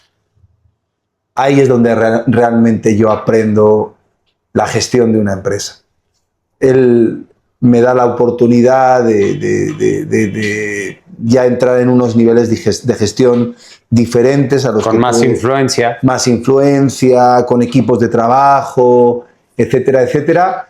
Y bueno, pues absorbí más cosas, pero siempre bajo el mismo parámetro, ¿no? La trazabilidad analítica, dato, indicador, decisión, ¿no? Ese fue, digamos, mi canal siempre, ¿no? Fíjate, hasta ahora que me lo dices, veo muy claro tu estructura mental en los procesos de consultoría. Claro, claro, pero ¿te hace sentido? Me hace todo el sentido. De hecho, de alguna manera es mucho de lo que te he aprendido, ¿no? Claro, claro. Y bueno, pues 3 años en Bicola, otros prácticamente 3 años en comercializadora Gonac. Y hay un evento, bueno, hay 2 eventos en mi vida, ya estando en México, que me marcan absolutamente. El primero, que esto me sucedió, cuando todavía estaba en Agemex, en Bicola, que es el fallecimiento de mi hermana pequeña. Un tema neurológico del que nunca tuvimos diagnóstico, algo muy raro, un mal procesamiento de una proteína. O sea, algo muy similar, no sé si lo escuchaste alguna vez, porque creo que no habías nacido todavía, a un evento que se dio en Europa en los años 80, 90, que fue el mal de las vacas locas. Que había un proceso de degeneración en el cerebro de las vacas que venía motivado por generación mala de proteínas, porque había un proceso de que los alimentos de los animales los hacían con los propios congéneres que habían muerto. Entonces había un proceso de degeneración celular que, en pocas palabras, pues las destrozaba el cerebro y las mataba, ¿no? Pues algo muy similar fue lo que le pasó a mi hermana, que la destrozó el cerebelo, cuando el cerebelo es un órgano del cerebro que regula tu motricidad, regula pues muchas cosas. Algo muy fuerte, con una chica guapísima que acababa de prácticamente salir al mundo en términos de acabar su carrera y demás, y en cuestión de año y medio pues la destrozó y la mató. Y mi madre pues vivió todo eso. Qué duro. Muy duro. Y en el año 2011, trabajando en Gonac, pues un día me llama mi hermana Ruth, que la conoces, sí, y me dice, bueno, metió un poco la pata porque mi madre dijo que no me avisaran todavía, que mi mamá tenía un cáncer y que la daban unos 6 meses de vida. No duró 6 meses, duró 3. Y a mí me llaman en octubre del año 2009. No, del año 2011, perdón. El 2009 fue cuando fallece mi hermana. Y pues me lanzo para allá. Fue un tema que a mí me costó un poco superar, porque yo cuando llego allá, pues mi madre ya no era mi madre. Yo la última conversación trascendental que tuve con ella fue telefónica. Para mí, yo creo que todos tenemos una figura. sí. Y en este caso yo creo que inclusive es la de todos mis hermanos, que es mi madre, ¿no? La figura más, o sea, yo para mí, pues eso, todo el núcleo familiar primario más mi abuelo materno, esa es mi familia potente, ¿no? Sí. Y bueno, y una familia que tengo en el País Vasco. Entonces, me lanzo para allá, mi mamá ya estaba muy sedada. Fallece a los 3-4 días de yo llegar allá y me llega la lucidez. Bueno, tú sabes que no soy católico ni nada, pero sin embargo, no sé, algo me ilumina. No paraban de llamarme. Yo hacía como 4 o 5 años que no había viajado a España. Yo me movía en un ámbito que consideraba que estaba en la cúspide, sí, viajando, ganando, gestionando empresa, tal. Y llego allá y en esta lucidez que te comento digo, a ver. ¿Te replanteaste? Sí, claro. Hubo un desgaste familiar con mi pareja, no pasaba tiempo con ellos, con mi hijo. Llevaba sin venir a España y ni siquiera es posible que respeten este momento. No paraban de llamarme de acá y esto y lo otro y tal y cual. Entonces, no sé si has visto esta película, no recuerdo cómo se llama, de Tom Cruise, que es representante de deportistas, que al principio de la película él escribe un memorándum ¿no? Trabajaba en una agencia de representación de deportistas chingona y tal, y ganando mucha lana, pero le vi en este esquema a la cabeza de que no solamente es eso, que también hay que velar por la salud del deportista, porque el deportista esté bien, no solamente... Un tema más integral. Exactamente, Sí, ¿no? sí. Del mejor contrato y tal, ¿no? Y lo despiden. Bueno, pues igual me pasa a mí en términos de que me pongo a escribir mi carta de despido y se la mando ese mismo día, el día que fallece mi madre, se la mando ese día a mi jefe. No me despiden, o sea, pero sí fue un cisma, ¿no? E intentaron convencerme de que no me fuera y tal y cual, pero es lo que te digo, o sea, consideré que ya había pasado las etapas de aprendizaje que tenía que haber cubierto y que desde luego si para algo no había venido a México era para ser esclavo de nadie. Que llegaba ya el momento de lanzarme a mis propias aventuras. Increíble. Sí, y ese fue. ¿Y en qué momento entras a dar consultoría?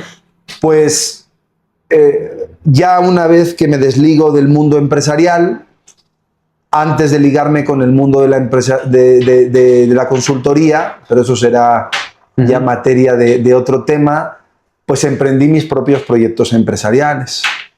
Y la verdad tuve 2 proyectos muy, muy buenos, sobre todo uno de ellos, ligado, como yo venía del ámbito de productos de la cesta de compra de México, botanas, bebidas, refrescos y estas cosas, pues me ligo con un productor agrícola, traía muchas cosas en la cabeza y una de las cosas que se me ocurre es empezar a utilizar productos típicamente mexicanos como nopal, como chayote, como sábila.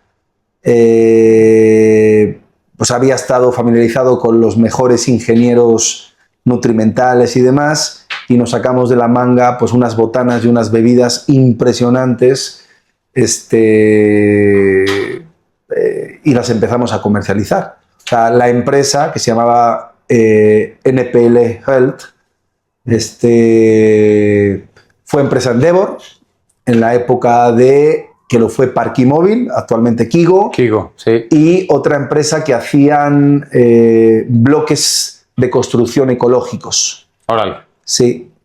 Lo que pasa que bueno, pues quizá no elegimos la mejor sociedad. Nos juntamos 4 socios para ese proyecto. El proyecto iba como un tiro.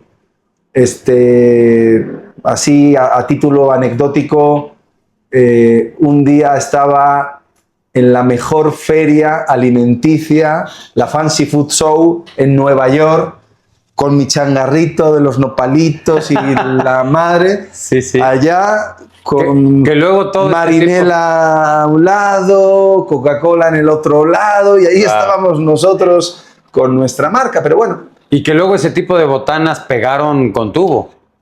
Bueno, será materia de otros temas, pero yo creo que no hay una apuesta real por los temas ambientales y por los temas nutrimentales, ¿no? Es más bien intereses económicos. Pero vamos, la verdad, el proyecto era un proyectazo.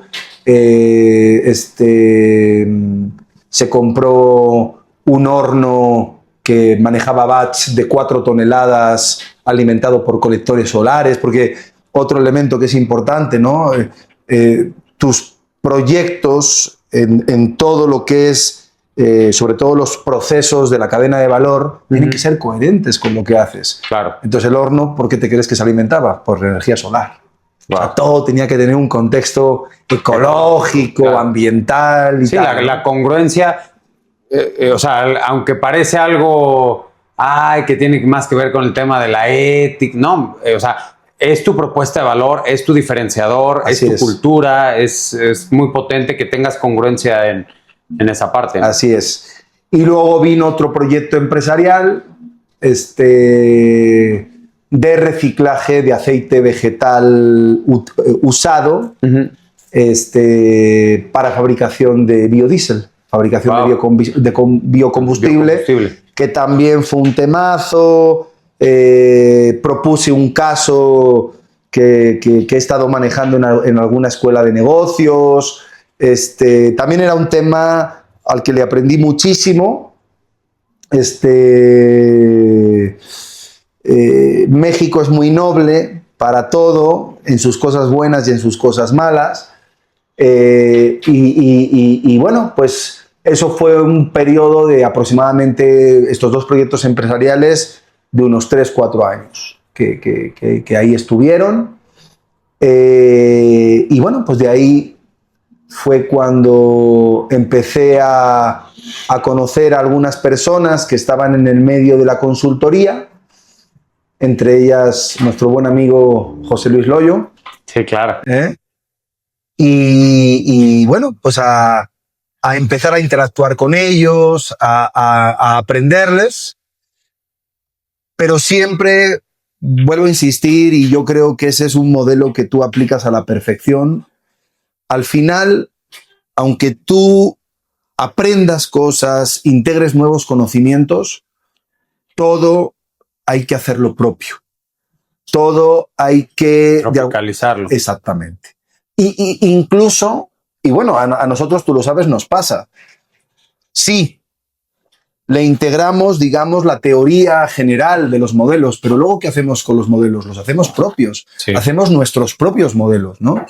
Entonces, ahí me hablan de una metodología que se llama OKRs. Era mi siguiente Exactamente. Pregunta. Ahí me hablan de esa metodología, pido explicación y pues como cuando conoces a tu primera novia, yo dije, esto es para mí. Flechazo. Flechazo. Hermano, no puede pasar este podcast sin que te pregunte, ¿qué es un OKR y cómo se implementa en las empresas?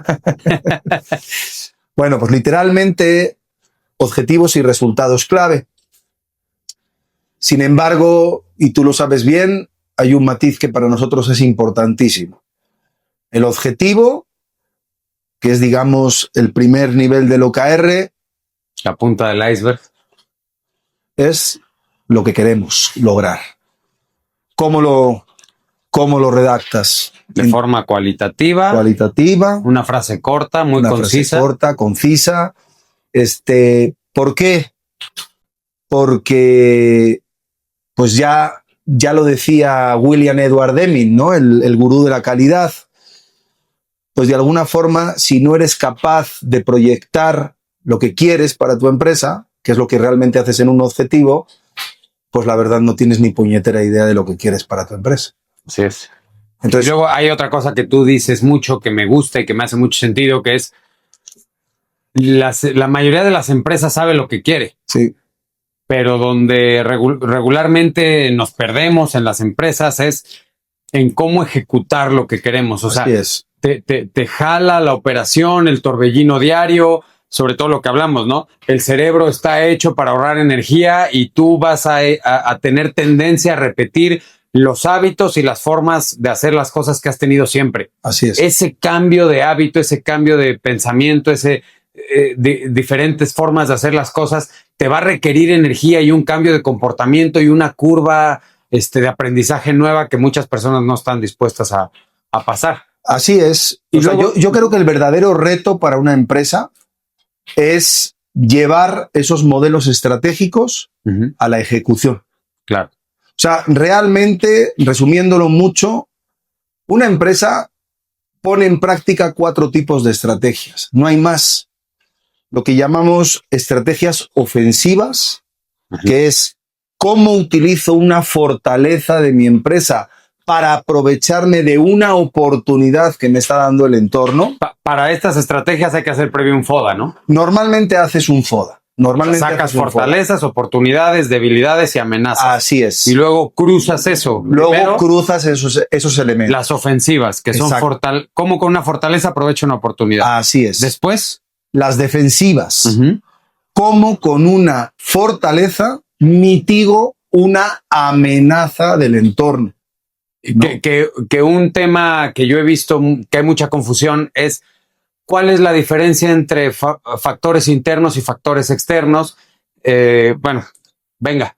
Pues a ver, el factor interno lo que implica son elementos que provienen o que emanan de la empresa. Que en ese sentido serían tus fortalezas y tus y debilidades. tus debilidades. Y como factores externos son los que emanan del entorno. Para manejar esos elementos de oportunidades y de amenazas, tenemos otro instrumento que se llama la matriz Pextel. Sí, claro. ¿No? Que, político, económico. Exactamente, el entorno que tiene factores políticos, económicos, sociales, tecnológicos, ecológicos y legales. Claro. ¿No? Y entonces, factores internos, fortalezas y debilidades. Factores externos, oportunidades y amenazas. Así es. Y luego, una vez que haces, bueno, los factores externos, hay diferentes herramientas, ¿no? Como Así el Pextel. El Pextel. Nuestro amigo Mario Ortiz también tiene su propia metodología, sí, ¿no? Para esa parte. Aquí las metodologías son los medios. Sí. O sea, realmente todas las metodologías están probadas. Aquí de lo que se trata es qué construyo con esas metodologías, ¿no? Claro. Entonces, bueno, ya hemos comentado estrategias ofensivas, cómo utilizo defensivas, una fortaleza para aprovecharme una oportunidad del entorno, defensivas, una fortaleza para mitigar una amenaza, y luego aquí viene lo rudo, ¿no? Estrategias de reorientación, ¿no? Cómo de alguna forma elimino una debilidad o aminoro una debilidad para aprovecharme de una fortaleza. Y lo más rudo de todo, estrategias de supervivencia, cómo mitigo una debilidad para quitarme del medio una amenaza, ¿no? Entonces, ¿de qué se trata este juego? De cómo ejecuto esas estrategias. Ese es el verdadero reto para las empresas. Luego, todas esas estrategias, ¿cómo las conectas con el Balance Scorecard, el mapa estratégico? Pues mira, en principio, el Balance Scorecard tiene dos instrumentos. Como tú bien dices, el mapa estratégico, que es perfilar en las 4 perspectivas clásicas los objetivos que determines. ¿Cuáles son esas perspectivas? La financiera, la comercial, los procesos internos y las capacidades estratégicas. Sí, que algunos autores le llaman aprendizaje y desarrollo. Aprendizaje y desarrollo. Exacto. Pero a mí me gusta mucho cómo tú lo planteas, porque incluso haces la trazabilidad, claro, de cómo tus capacidades estratégicas generan tus procesos, luego tu propuesta de valor, y luego con eso obtienes ingresos, ¿no? Sí, es la trazabilidad básica, ¿no? ¿Con qué alimentas a una empresa? Con los recursos. Claro. Esas son las capacidades estratégicas. Recurso humano, recurso tecnológico, uno que tú manejas muy bien, la cultura organizacional, sí, ¿no? Con eso alimentas tus procesos. Con los procesos generas la propuesta de valor que comercializas. Y de ahí pues viene el dinero, ¿no? Que es el último elemento. Solamente, pregunta de examen, solamente hay un ente que no debería tener esa trazabilidad. Solamente, supongo el gobierno. El gobierno. Claro. Porque para el gobierno, ¿cuál debería ser la perspectiva que está en la cúspide? La social o... Claro. La financiera es un medio, no es el fin. Exacto. Sí, totalmente. Así es. Entonces, a partir de este mapa estratégico, en esas 4 perspectivas, planteas los objetivos cualitativos que me decías que es la O del OKR. Así es. Y luego, ¿qué es un resultado claro? Las métricas de los objetivos. ¿Cómo voy a medir el objetivo? Ya sé que es un tópico muy raído, pero si no mido, no hay mejora. No mejora. Nosotros le solemos meter un nivel intermedio, ¿no? Si no mido, no hay control. Y si no hay control, pues no puedo de alguna forma mejorar. Entonces, de alguna forma, ¿cómo tú puedes evaluar que cubriste el objetivo? Le tienes que poner una métrica. Que en este caso, un objetivo podría tener 3 o 4 métricas. Así, ¿no? Es. O sea, así 3 es. o 2 o 3 o 4 formas de medir que estás alcanzando ese objetivo cualitativo, ¿no? Así es, así es. Y luego tú siempre dices que la parte más importante, digamos, el objetivo es como que planteas a dónde quieres ir. Los resultados claves, ¿cómo voy a medir que llegué hacia allá?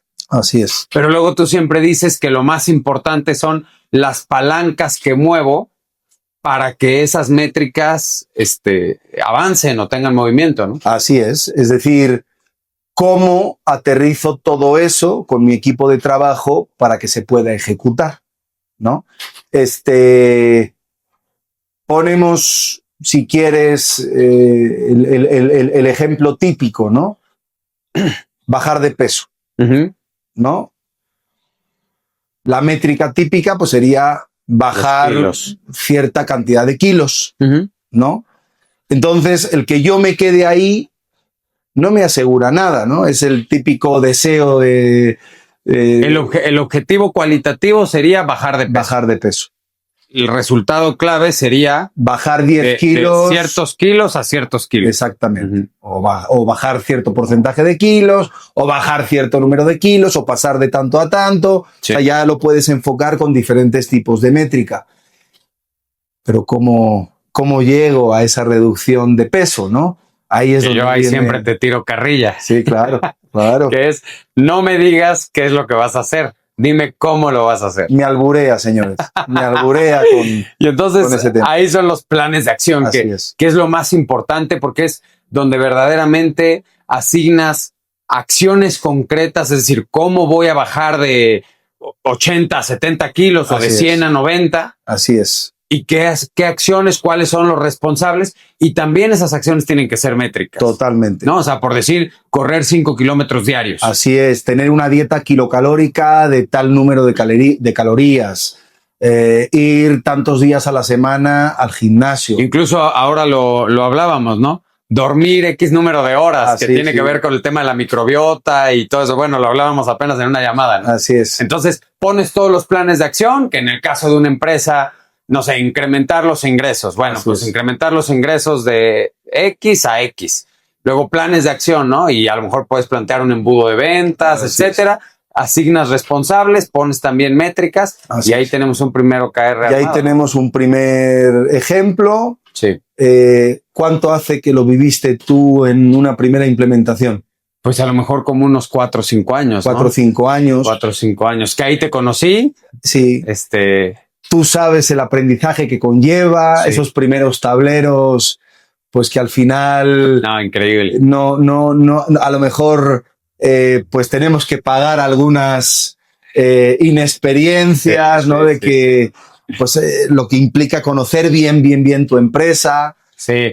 No, la verdad, bueno, yo viví un proceso de transformación que yo sí catalogo como increíble, porque ahora... estos OKRs regularmente nosotros los trabajamos en planes trimestrales, ¿no? Imagínate 5 años después que vayas de trimestre en trimestre durante 5 años planteando objetivos financieros, objetivos comerciales, objetivos de procesos, objetivos de capacidades estratégicas. El efecto compuesto se vuelve brutal. O sea, y hemos visto cómo, bueno, la propia empresa en la que yo dirijo, que tú eres consejero y has sido mi mentor durante muchos años, y otras empresas, de pronto crecimientos del 32% en ingresos, duplicar las utilidades, y que dices, oye, jamás me hubiera imaginado, y que dices, no es magia, ¿no? O sea, fue un tema de una disciplina operativa y de una gestión del cambio. Mira, te voy a comentar una cosa que me ha pasado hace un par de semanas. Me llama una empresa que es del sector logístico, que llevo trabajando con ellos, pues yo creo que este es... Como desde diciembre, ¿no? No. Noviembre. No es esta que conocemos, sí. Es otra que bueno, el contacto hace 3 años me lo dio José Luis Loyo. Ya. Él también está colaborando con ellos. Y, pues bueno, iniciamos con el proceso que acabamos de comentar y demás. Y el otro día me llama el director y me dice, oye, porque bueno, es una empresa muy buena, la verdad, muy sana, y, pero bueno, siempre de alguna forma el equipo es pequeño y es multitarea. Sí. ¿No? Y hasta ahora no había habido necesidad de plantear una separación del ámbito comercial con el ámbito de la operación, porque el que pues gestionaba la operación también era el que vendía con el cliente y demás, que bueno, son ejemplos que vivimos todos los días, ¿no? Y me llama y me dice, oye David, pues ya nos estamos planteando un equipo comercial, ¿no? Enfocado en eso. ¿Y quién crees que les proporcionó toda la data desde que estábamos midiendo al mínimo detalle prospectos generados semana con semana, mes con mes, lead, clientes nuevos, compras no recurrentes, número de transacciones, encuestas de satisfacción, qué cliente nos había valorado bien, a qué asesor operativo habían valorado. O sea, toda esa información de los últimos 3 años la rescaté de los diferentes tableros trimestrales. La verdad que hasta para mí fue un ejercicio maravilloso. Y es más, te diría que hagas un ejercicio similar, o sea, que te retrotraigas a tableros. A sacar todos los datos históricos. Bueno, a lo mejor no todos, pero sí algo. Bueno, los de valor. Exacto. Que te permita hacer un poco también un balance. No solamente a través de los estados financieros que revisamos en las juntas de consejo, porque ahí tienes reflejados muchos objetivos de ámbito operativo, has tenido cambios, ¿no? Entonces, te está dando una radiografía de lo que ha pasado en tu empresa a lo largo de los años. Fíjate que este ha sido un descubrimiento impresionante, pero claro, ¿de qué ha dependido? Consistencia, disciplina, ¿no? Huevón disciplinado, ¿no? Disciplina, semana con semana, estar revisando las métricas. Que tenemos un video en el canal de Pepe, que luego si quieren vayan a buscarlo, de las 4 disciplinas de la ejecución, que es la disciplina número 1, que es el enfoque, que es mucho lo que se hace en OKRs. Después del mapa estratégico seleccionas un objetivo de cada perspectiva, ¿no? Entonces, enfoque, priorización. Después, los planes de acción, ¿no? Que yo siempre digo, disciplina número 2, ponte a chambear. O sea, ya que definiste resultados clave, objetivos, planes de acción, ya ponte a chambear, ¿no? Entonces, porque la disciplina número 2 en las 4 disciplinas es toma acción sobre las medidas de predicción. Entonces, toma acción, yo siempre digo, ya ponte a chambear. Ya planeaste, ahora ponte a chambear. Disciplina 3, el tablero. O sea, hay que poner en un tablero todas las métricas para irle dando seguimiento durante el trimestre. Y la disciplina número 4, las juntas de rendición de cuentas, ¿no? Que es semana con semana el control y seguimiento de la estrategia y de los planes de acción y cómo vas con esto y cómo va avanzando esto y cuál es la métrica de esto y eso. No, y amigo, otra cosa que yo creo que a nuestros interlocutores ahí en pantalla deben también tomar conciencia.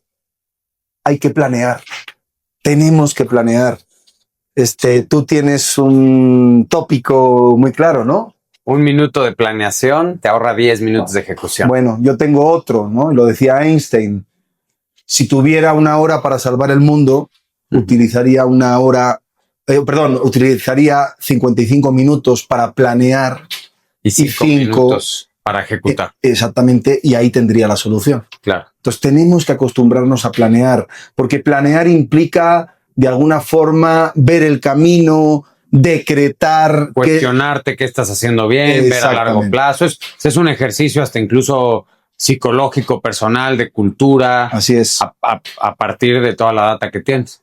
Amigo, todo esto te ha llevado hoy a desarrollar un proyecto con inteligencia artificial, que es un software que yo he estado usando bastante últimamente, que hemos estado rebotando un poco. Se conecta a las bases de datos de la empresa o de las empresas y a partir de sacar esos datos con lenguaje natural, tipo una inteligencia artificial como ChatGPT, etcétera, con lenguaje natural pregunta sobre tus datos, cuál es mi producto con más rotación, cuáles son mis 3 principales clientes, cuáles son los productos del cual más tengo utilidad, cuál es mi rotación de personal, cuáles son los colaboradores que más asisten, los puntuales, los docentes puntuales, sí, que lo hicimos acá. Sí. ¿Cómo llegas a eso y en qué va, cómo va ese proyecto? Pues mira, es un proyecto que desarrollo con mi hermano pequeño, que está en Madrid. Otro genio. Es un genio, la verdad. Que le mandamos un saludo. Y bueno, pues la verdad, después de todo este bagaje, pues es el sueño que de alguna forma viene a culminar pues toda esta trayectoria, ¿no? Claro. Es mi sueño, es mi sueño y además pues lo estoy cubriendo pues con un hermano, ¿no? Antes que hablábamos de ese desapego familiar, pues mira por dónde, ¿no? De Sí. repente, cíclicamente, pues acabas otra vez en ese origen, lo cual pues todavía me une mucho más con él, que con mi grupo de amigos pues estamos tratando de mejorar. No voy a hacer ningún spoiler de venta, pero la verdad que el tema es brutal, porque bueno, tú hablabas más bien de los tintes históricos, ¿no?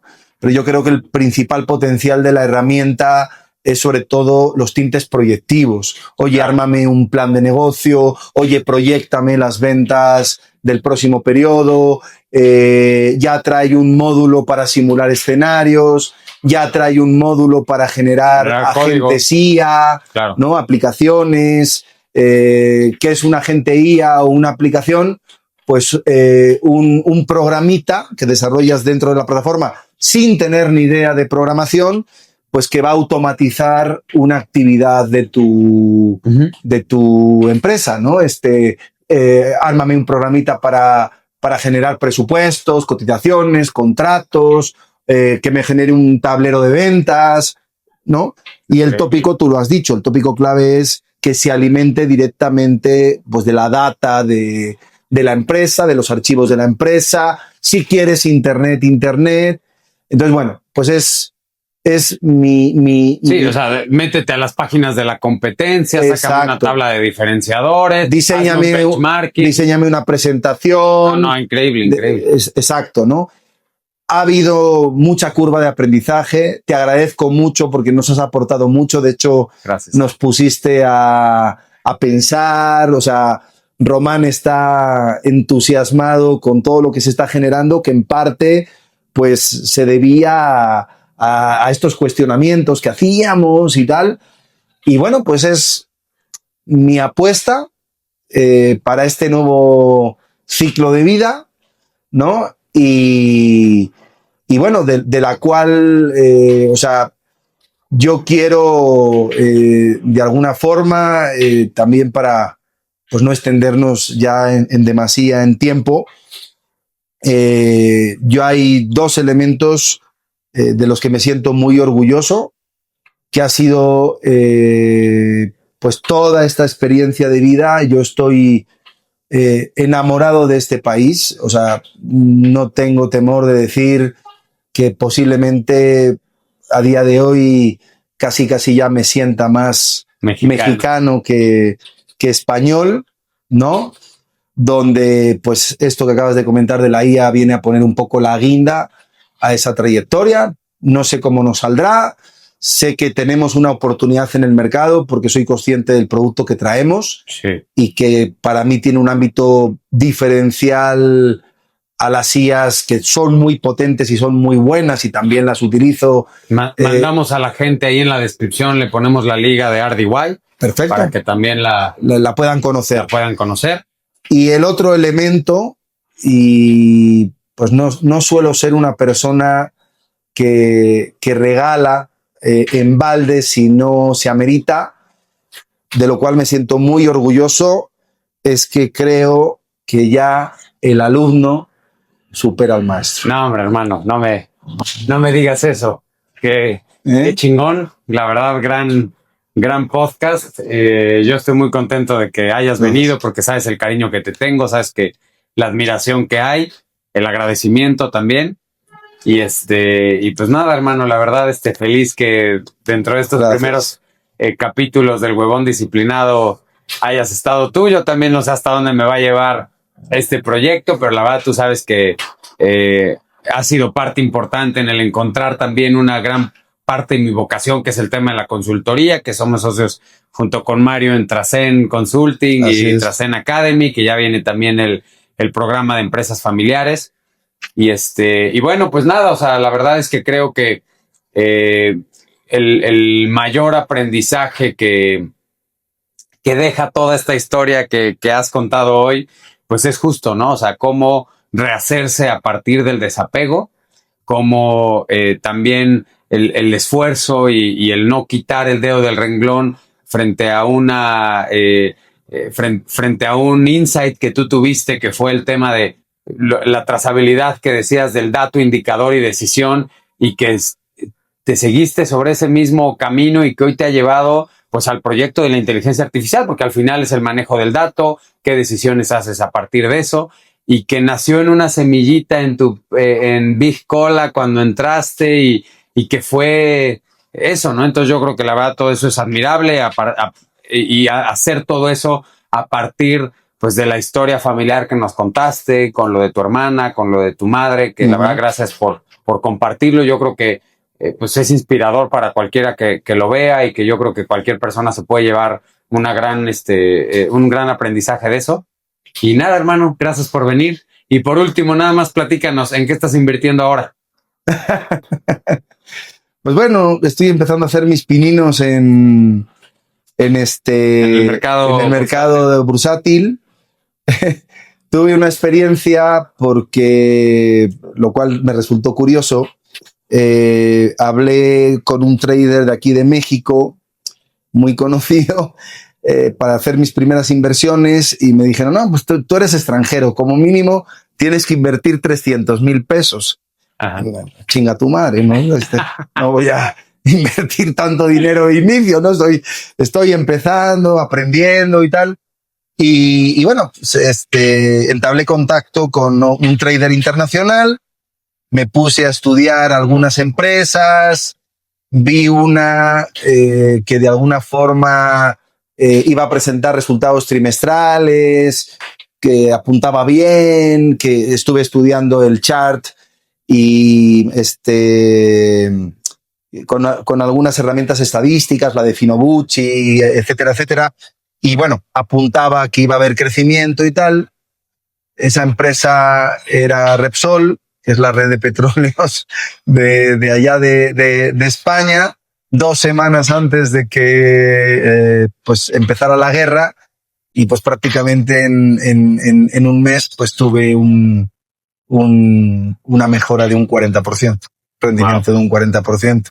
Claro, a ver, con los pies en el piso, porque pues también ha habido un factor externo que lo ha condicionado, y también con el matiz de no creértela, sí. Porque no hay que pensar que todo el monte es orégano, ¿no? Y bueno, no quisiera despedirme diciendo que también este punto de realización personal que les he manifestado, ¿no? No sería posible sin una grandísima pareja, sin unos grandísimos hijos y sin unos maravillosos amigos. Gracias.